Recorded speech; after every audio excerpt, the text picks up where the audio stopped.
Join us for the 25th Annual People of Parkinson's Walk, Saturday, October 5th at First Baptist Church of Augusta. Registration and activities begin at 9 a.m. and the walk starts at 10. Visit popwalk.org for details and help fight Parkinson's.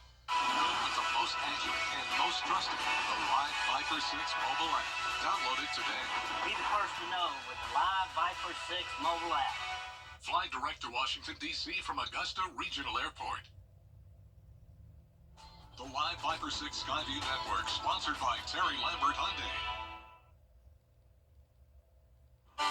This Sunday is the first day of fall, but the temperatures will not be reflecting that. We are going to see our highs climb into the low 90s. I'll have more details on those temperatures coming up. Right now on News Channel 6 at 4, family and friends mourn the death of a Greenbrier High School student. We'll tell you what happened. Also ahead, breaking ground on a brand new healthcare facility that will serve 7 local counties, when it will open and who will benefit. And Richmond County tax bills are out. Why the tax commissioner says, hang on to your paperwork. Your News at 4 starts now. Live from Television Park, this is WJBF News Channel 6 at 4.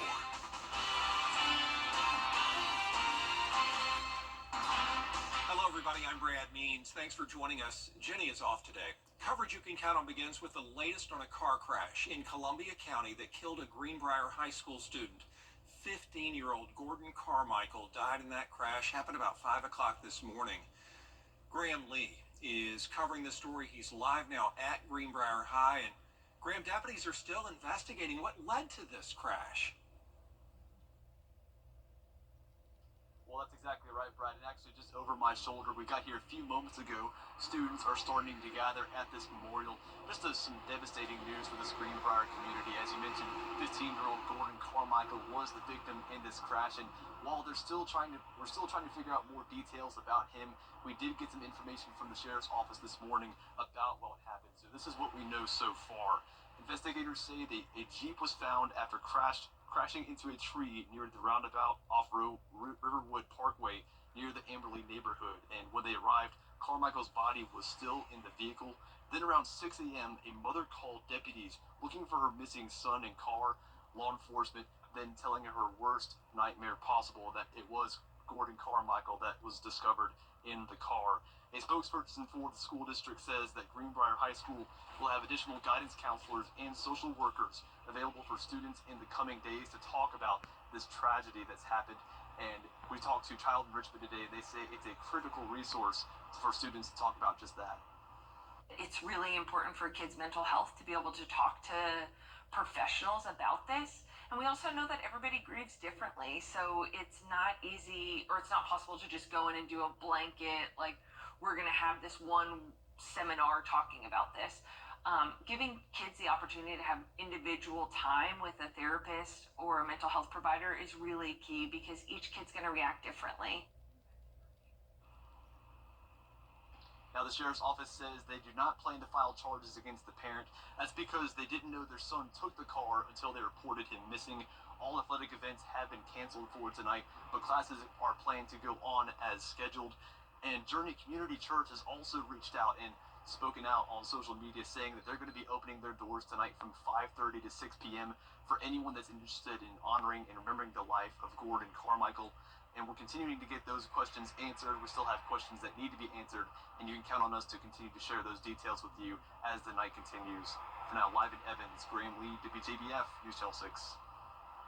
Graham, thank you. Also tonight, Columbia County school leaders are going to continue their Let's Talk series. These are quarterly forums that are focused on helping teenagers talk through tough situations they may be facing.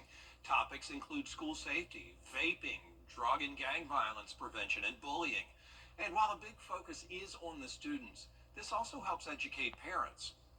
And just trying to get the message out there on what to look for, ways parents can help, what the school's doing, and just a good way for it to be a shared responsibility across the district. Tonight's public forum from 5:30 until 7 at Grovetown High School. It's open to all middle and high school students and their parents. North Augusta Public Safety today, along with SLED of the National Center for Missing and Exploited Children, all need your help to find a missing teenager. It's 15-year-old Belinda Sanchez. last seen September 4th at North Augusta High School. Investigators say she may be with her boyfriend there, Marlon Canastroches. The two spotted in his black BMW with a South Carolina plate the same day. Early September, the car was also seen down in Clay County, Florida, right outside of Jacksonville. If you know where she is, please call North Augusta Public Safety. The Aiken County Coroner's Office investigating a deadly shooting. This happened late Wednesday night. Officers found the victim's body on Columbia Avenue Northeast near Chesterfield Street. The coroner says it's William Mathis. There is going to be an autopsy. An investigation also underway in Barnwell after one person was found dead. Here's what we know. It happened Tuesday at a home on Highway 64 in Friendship. One person was shot. They were taken to the hospital. Julie Baxley is charged with attempted murder. Matthew Baxley was found dead. His cause of death has not been released. Ms. Baxley has been denied bond as the case continues to remain under investigation. And we want to take a look at our weather now. Chief Meteorologist Jenna Petracci is joining us. And as we wrap up summertime, we look forward to fall for sure, and maybe some rain. It's awful dry. Yeah, we could really use the rain. We have an update to the drought monitor today, and we are seeing several CSRA counties now in that second phase of drought. Today, you can see on Live Viper 6, it's pretty much been dry, but I will say I was walking around Augusta just a couple hours ago, and believe it or not, I felt some raindrops come down, and we saw that just a moment ago here in Aiken County. A little bit of green popping up, but otherwise nice and dry today. Most of that rain focused to the east of us. It is pretty cloudy, though, on our Terry Lambert Hyundai Skyview cam as we take a look at Augusta Regional Airport. Temperatures are anywhere from the low 80s to upper 80s. 87 in Millen, 86 in Sylvania, Thompson and Evans at 85, 86 in Augusta. Overall, our temperatures today right around average, that typical September warmth. Humidity, not too bad. A little bit of humidity in the air, but we're sitting around 50% in Augusta. Winds are coming in from the north around 5 to 10 miles per hour. Overall, a little bit breezy today and staying dry, just with the clouds on satellite and radar. Scattered showers and storms from Virginia all the way down to Florida along the east coast. Out to the west of us, though, it is completely dry. The rest of our evening showing partly cloudy conditions. Low 80s by 7 o'clock, upper 70s by 8 o'clock. And as we go into the weekend, which is the end of summer and transitioning over to fall, we will actually see a warm-up, surprisingly. I'll have all the details on those temperatures coming up, but back to you, Brad. Thanks. A local health care facility is getting bigger. Serenity Behavioral Health Systems is expanding in Augusta. They're going to have a new building that will more than double the capacity of the current 16-bed facility on Mike Paget Highway. Bria Smith was at the groundbreaking this morning. That new 40-bed building will be built right here where I'm standing, and it's a chance for those with behavioral challenges to get the help they deserve. 2, 3. Serenity Behavioral Health leaders say the need for more resources in the Augusta area was great. But it's not only Richmond County that the facility will service. A total of 7 counties within the CSRA will have access to the resources provided. Georgia Department of Behavior Health and Developmental Disabilities Commissioner shares how this can be a preventable step for some. We recently did a bed study looking at how many crisis center beds do we need in Georgia, and we identified we needed 8 new crisis centers across Georgia over the next decade, but we also needed to convert some of our existing crisis centers to behavioral health crisis centers, and ultimately this facility will be integrated health care. So someone can come in and they may have diabetes, they may have something that they need mental health services, but they also need just some regulation on their physical health, and they'll be able to receive all of that at this facility. In the meantime, the current facility will remain open, and the 988 helpline is always available to you should you need it. In Augusta, Bria Smith, WJBF, News Channel 6. It is time to pay up at Augusta's municipal building, but bring your paperwork. The Richmond County Tax Tonight, Richmond County school leaders will celebrate their teachers. The annual awards celebration will recognize each school's top teacher and then the top 5 finalists in the whole county.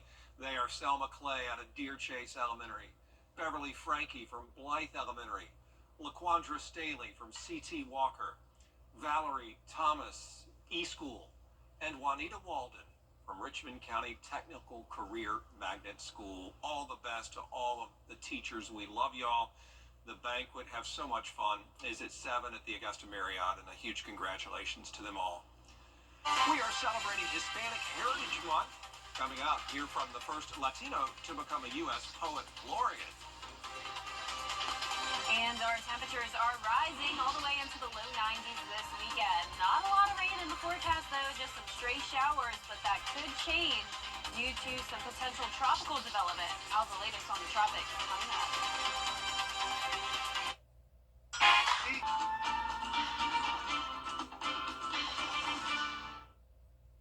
Weather headlines on WJBF News Channel 6. Brought to you by Hickson Roofing. If your roof needs fixing, call Mr. Hickson.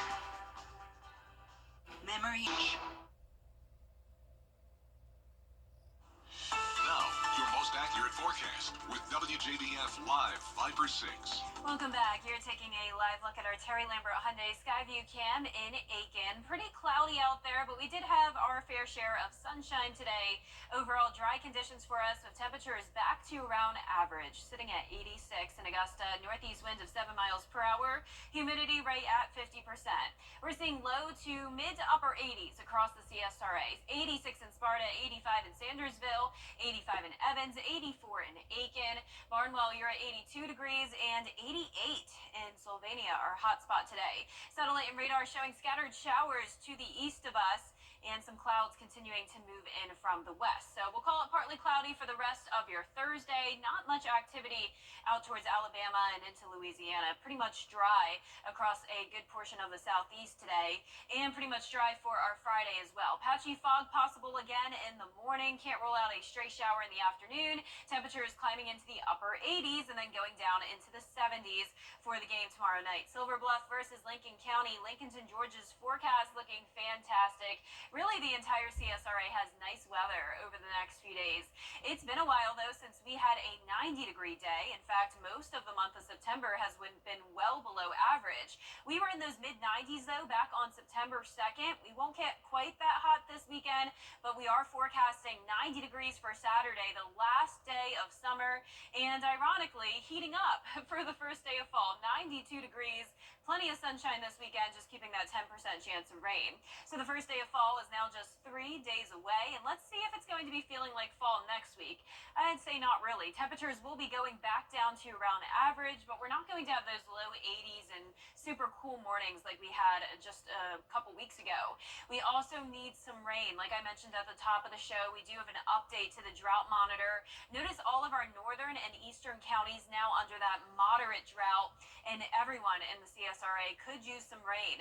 Tonight at 8 o'clock, still just a stray shower or two in the forecast, some clouds on and off. Once again, fog tomorrow morning, and then by Friday evening, still just seeing some sprinkles across the area. Really not much going on, though, when it comes to the rain over the next couple of days. But we could get some rain from tropical activity. We're actually watching 3 areas of potential development.